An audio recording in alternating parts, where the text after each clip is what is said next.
সন্দেশখালীর ঘটনার 4 দিন পার হয়ে গিয়েছে, তবে এখনো বেপাত্তা রয়েছেন শেখ শাহজাহান। শাহজাহানের বিরুদ্ধেই খুনের অভিযোগ। হাইকোর্টের দ্বারস্থ দুই পরিবার। সিবিআই ও এনআইএ তদন্তের দাবি দুই পরিবারের। 2019 সালে 6 জুন খুনের অভিযোগ। চার্জশিটে নাম ছিল শাহজাহান শেখের। চার্জশিট থেকে শাহজাহানের নাম বাদ দেয় সিআইডি। 2022 সালে দ্বিতীয় খুনেও চার্জশিটে শাহজাহানের নাম ওঠে এবং মামলার অনুমতি বিচারপতি জয় সেনগুপ্তের। 11 জানুয়ারি মামলার শুনানির সম্ভাবনা রয়েছে। জানিয়ে রাখি, শাহজাহানের বিরুদ্ধে খুনের অভিযোগ। হাইকোর্টে দ্বারস্থ দুই পরিবার। সিবিআই এবং এনআইএ তদন্তের দাবি দুই পরিবারের। এবং যেমনটা খবর পাওয়া যাচ্ছে, 2019 সালের 6 জুন খুনের অভিযোগ ওঠে।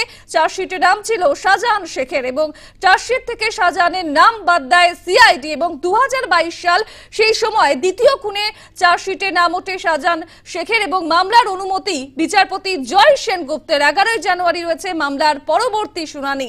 আরো বিস্তারিতভাবে স্বরূপ রয়েছে আমাদের সঙ্গে টেলিফোন লাইনে। স্বরূপ, এই বিষয়ে আর কি জানতে পারছো?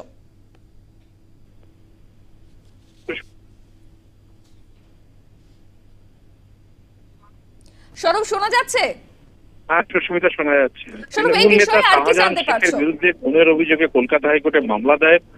ওই অভিযোগ নতুন করে সিবিআই এবং এনআইএ তদন্তকারী দাবি জানিয়ে দ্বারস্থ দুই পরিবার। সিবিআই এবং এনআইএ তদন্তের দাবি জানিয়ে কলকাতা হাইকোর্টের দ্বারস্থ পদ্মা মণ্ডল এবং সুপ্রিয়া মণ্ডল। প্রসঙ্গত, গতকাল বিরোধী দলনেতা শুভেন্দু অধিকারী দাবি করেছেন যে দুটি ঘটনার মূল আসামি হচ্ছেন শাহজাহান শেখ। 2019 সালে 6 জুন প্রদীপ মণ্ডল, দেবদাস মণ্ডল এবং সুকান্ত মণ্ডলের খুনের মামলায় ওই ঘটনার চার্জশিট নাম ছিল শাহজাহান শেখের। সিআইডি তদন্ত করে চার্জশিট থেকে তার নাম বাদ দেয়। 2022 সালে দ্বিতীয় খুনের ঘটনাতেও শাহজাহান শেখের চার্জশিটের নাম থাকে, কিন্তু তাদেরকে জামিনে দেওয়া হয়, জামিনে মুক্তি দেওয়া হয়। কিন্তু পরবর্তীকালে কলকাতা হাইকোর্টের দ্বারস্থ এই দুই পরিবার মামলা করার অনুমতি বিচারপতি জয় সেনগুপ্তের বেঞ্চে। আগামী 11 জানুয়ারি মামলার শুনানির সম্ভাবনা বিচারপতি জয় সেনগুপ্তের বেঞ্চে। সুস্মিতা, একেবারে ধন্যবাদ স্বরূপ। আমাদের সঙ্গে টেলিফোন লাইনে ছিলেন আমাদের প্রতিনিধি স্বরূপ তরফদার। এবং যেমনটা আপনাদের জানালাম, শাহজাহানের বিরুদ্ধে খুনের অভিযোগ। হাইকোর্টের দ্বারস্থ দুই পরিবার।